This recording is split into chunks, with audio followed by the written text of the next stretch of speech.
Hey everyone, welcome back to the channel. Today I'm gonna show you Telegram login problem iPhone quick fix.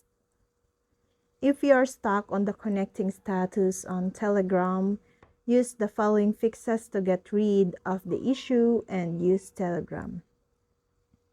First, make sure you have stable internet connection.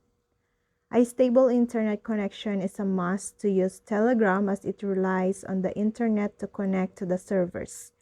If you do not have a stable internet connection, you see the connecting status repeatedly. If you don't have a Wi-Fi connection, run a speed test using free speed test tools online and see if the connection is stable and working to its full potential. If you find any issue with the internet, make sure you have enough mobile data and your mobile is connected to the network well.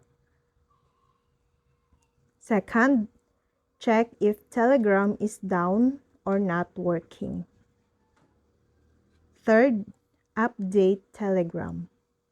There might be a bug in the previous update of Telegram that is resulting in the connecting status being stuck at times. Check if there is any update available for Telegram in the Google Play Store or App Store and install it. The update will fix the issue and let you use Telegram normally. Fourth, log out and log in again on Telegram. A simple logging out and logging in again can fix basic issues that we see. Log out of your account on Telegram and log in again using the same mobile number or email. Fifth, disable date saver or low data mode. If you have turned on data saver on your Android device, it could be the cause of Telegram to stuck on connecting. You need to disable it to be able to use Telegram without any issues. Similar on iOS, if you have enabled low data mode, you can face this issue.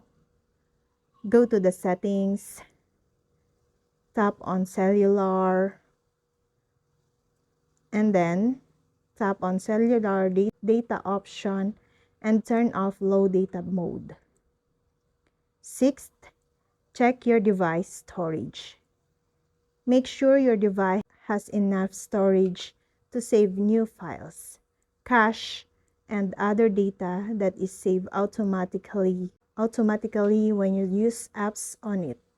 If your device runs out of storage, you see connecting issues on Telegram as it cannot save the new cache data due to storage constraints.